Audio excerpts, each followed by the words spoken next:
In today's space game review, I wanted to take a look at an indie space strategy with RPG elements called Battlestation Harbinger.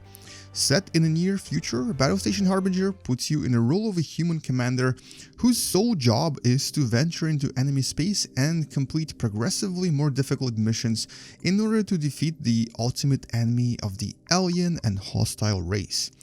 This game has been compared to the well-known title known as FTL or Faster Than Light for its randomly generated levels and its somewhat similar approach to ship management.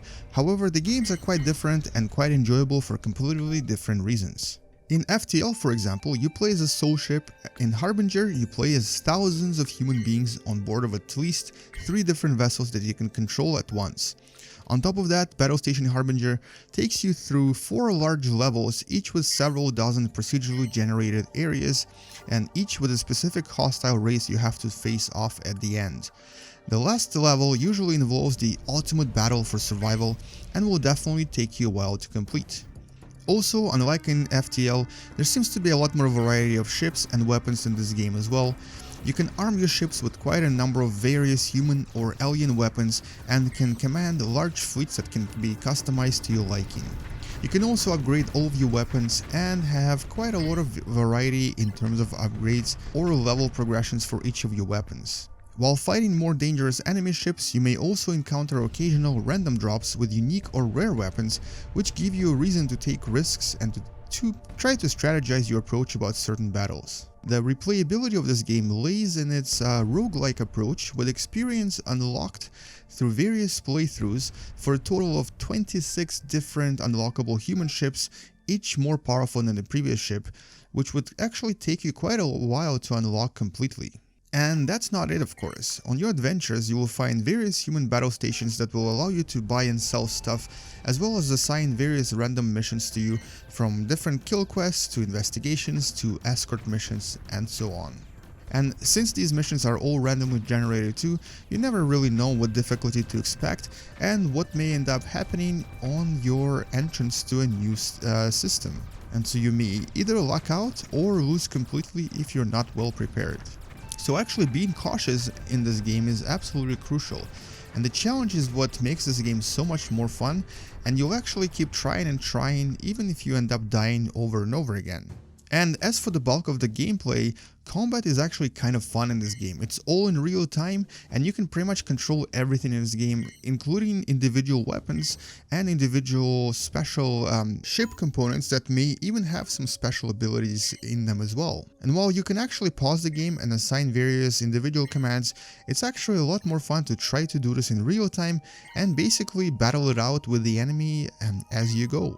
Now, since you can actually have 2 companions in this particular game, you can essentially customize your team to your liking. Like, for example, you can actually have one of your ships as a ship carrier, which will have other little ships that will help you destroy missiles or harass enemy ships. Or you can have a very large missile boat that will just sit in the back and launch missiles over and over. So all of these weapons and different equipment is actually assignable to various ships and is totally upgradable and interchangeable. So you can actually combine your weapons and defense systems and various ship combinations to create a team that you actually enjoy the most. And so obviously this creates a variety of different gameplay styles, with each gameplay style presenting its own challenge but also its own strength that will possibly allow you to finish the game.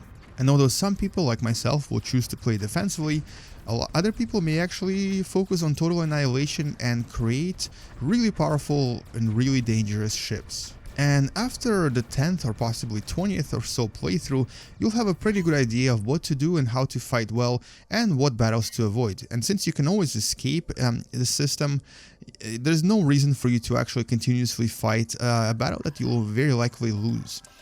And even though it may actually take you quite a while to make it to the last and the 4th stage and face off with the most difficult race in the game, it's actually an achievement that's totally worth pursuing. Now, as for everything else in the game, such as music and sound effects, I actually kind of like both. Sound effects are quite enjoyable and varied, and for an indie title, this game has a really nice theme song and really nice tune played in the background.